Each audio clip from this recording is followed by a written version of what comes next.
Hello friends, ఎలా ఉన్నారు అందరూ? మన ఛానల్లో లాంగ్ వీడియోస్ అప్లోడ్ చేయక చాలా డేస్ అవుతుంది. నన్ను చాలామంది పర్సనల్గా అడిగారు ఏమైంది వీడియోస్ అప్లోడ్ చేయట్లేదని.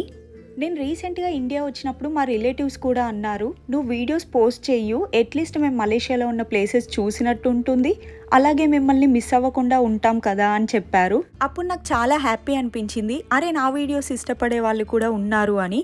అండ్ అలాగే నన్ను సపోర్ట్ చేసే ప్రతి ఒక్కరికి thank you so much.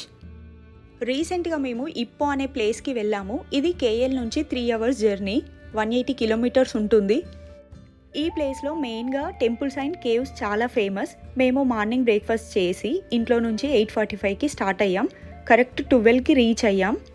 Traffic ఎక్కడా లేదు కాబట్టి ఎగ్జాక్ట్ మేము అనుకున్న టైంకి వచ్చేసాం. ఇప్పోలో ఫస్ట్ మేము గునుంగ్లాంగ్ అనే ప్లేస్కి వచ్చాము. ఈ ప్లేస్ అయితే చాలా బాగుంది. ఇక్కడ బోట్ రైడింగ్ ఉంది. ఈ బోట్స్ ఎవ్రీ హాఫ్ అన్ అవర్కి ఒకటి ఉన్నాయి. ఇక్కడ ఒక రూట్ మ్యాప్ ఉంది. ఈ బోట్ ఇక్కడ స్టార్ట్ అయ్యి అవతల సైడ్ ఒడ్డును తీసుకెళ్ళి ఆపుతారు. సో అక్కడ మనం ఏమేం ప్లేసెస్ చూడొచ్చు అనేవి దీంట్లో క్లియర్గా మెన్షన్ చేసి ఉంది. మేము టికెట్ తీసుకొని బోట్ రైడ్ వెళ్తున్నాం. బోట్ కూడా రెడీగా ఉంది. మావాడైతే ఫుల్ ఎగ్జైటెడ్గా ఉన్నాడు, బీచ్కి వెళ్తున్నాం అనుకుంటున్నాడు. మా కన్నయ్యకి బీచెస్ అంటే చాలా ఇష్టం. మలేషియాలో ఆల్మోస్ట్ ఏ ప్లేస్కి వెళ్ళినా సరే బీచెస్ ఉంటాయి. సో వాడు అదే థాట్లో బీచ్కి వెళ్తున్నాం అనుకుంటున్నాడు, కానీ ఇక్కడ బీచెస్ ఏం లేవు. ఇప్పోలో ఎంటర్ అయిన దగ్గర నుంచి ఎటు చూసినా సరే పెద్ద పెద్ద కొండలు, ఆ కొండలకి పెద్ద పెద్ద కేవ్స్, చుట్టూ గ్రీనరీ, మధ్య మధ్యలో వాటర్. అసలు ఈ ప్లేస్ అయితే చూడడానికి చాలా చాలా బాగుంది. ఇక్కడ అన్నింటికంటే నాకు ఎక్కువ నచ్చింది ఏంటంటే చల్లని గాలి. ఈ చల్లని గాలి, న్యాచురల్ గాలి తగిలి ఎన్ని డేస్ అయిందో అసలు.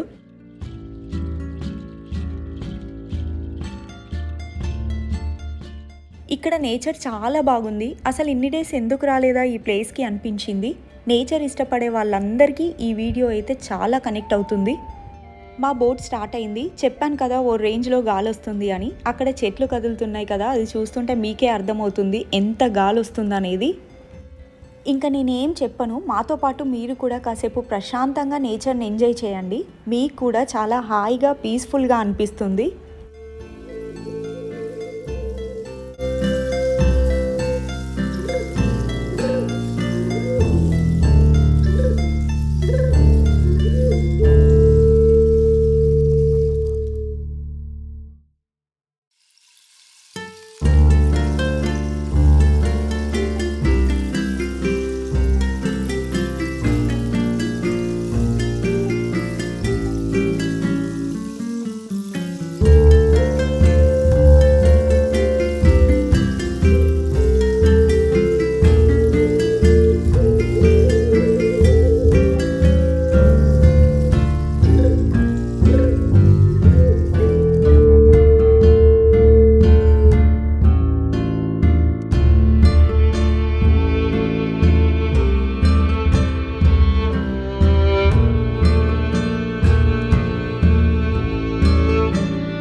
ఇక్కడ మన స్టాప్ వచ్చేసింది. బోట్ ఆపారు. అందరం దిగేసి ఇక్కడున్న వ్యూ పాయింట్స్ అన్నీ కవర్ చేసుకొని మళ్ళీ తిరిగి ఇదే బోట్లో రిటర్న్ వెళ్ళాలి. ఇక్కడ ఈ వ్యూ పాయింట్స్ అన్నీ నడుస్తూ కవర్ చేయాలంటే 1 hour పడుతుందని చెప్పారు. సో బాబుతో అంతసేపు కష్టమవుతుంది కాబట్టి మేమైతే ఈ బగ్గీలో వెళ్ళాము. ఈ బగ్గీలో అయితే జస్ట్ 15 minutesలో వ్యూ మొత్తం కవర్ చేస్తామని చెప్పారు. అండ్ ఆఫ్టర్నూన్ టైం కాబట్టి ఎండ కూడా ఫుల్ ఎక్కువ ఉంది. సో అందరూ ఈ బగ్గీనే చూస్ చేసుకుంటున్నారు. గాలి అయితే ఫుల్ వస్తుంది. ఇక్కడ భలే అనిపించింది. మా వాడి టాయ్ చూడండి గాలికి ఎలా తిరుగుతుందో. ఇక్కడ కనిపించే ప్రతి లొకేషన్లో సినిమా షూటింగ్ చేయొచ్చు, అంత బాగుంది వ్యూ.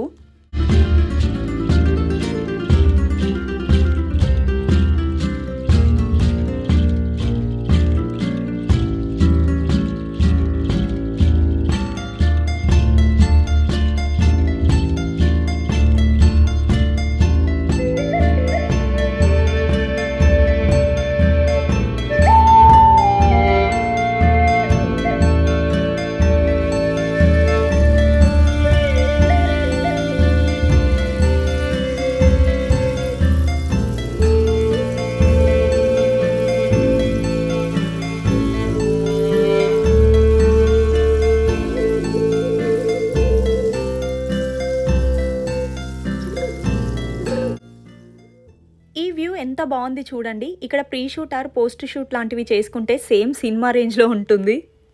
మేము ఇక్కడ కాసేపు టైం స్పెండ్ చేసి ఒక బోట్ రెడీగా ఉండే, సో మళ్ళీ మేము రిటర్న్ స్టార్ట్ అయిపోయాం.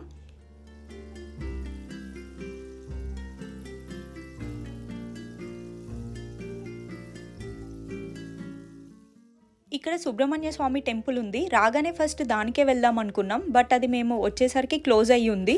సో ఈవినింగ్ వెళ్దామని డ్రాప్ అయ్యాం.